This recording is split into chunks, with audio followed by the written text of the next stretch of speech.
Autre titre ce soir, oui, l'armée russe est bel et bien engagée dans une guerre sur le sol ukrainien. Pour la première fois, l'OTAN parle de plus d'1 millier de soldats impliqués dans les combats et livre des photos satellites pour le montrer. Kiev parle d'invasion, l'ONU se réunit en urgence.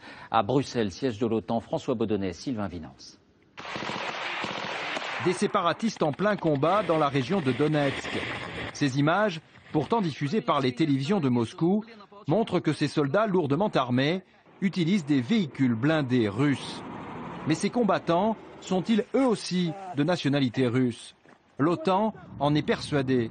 L'organisation du traité de l'Atlantique Nord a diffusé cet après-midi plusieurs clichés satellitaires. Ces photos, prises il y a une semaine, montrent un convoi d'artillerie prêt à faire feu en direction de l'armée ukrainienne. Pour l'Alliance Atlantique, il s'agit donc d'une unité russe qui a traversé la frontière. Les images satellites montrent sans aucun doute que des soldats russes dotés d'un armement lourd et sophistiqué sont en action sur le territoire souverain de l'Ukraine.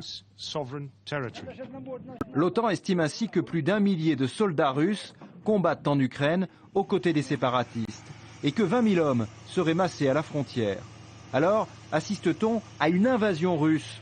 Le mot n'est pas prononcé, mais toutes les capitales européennes, dont Paris, dénoncent cette escalade.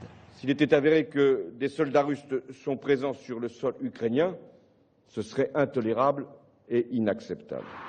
Et preuve que la tension est très forte, une réunion en urgence des ambassadeurs de l'OTAN doit se tenir demain matin, ici à Bruxelles, au siège de l'Alliance Atlantique, l'alliance qui, dans ce conflit, est en train de prendre une place de tout premier plan.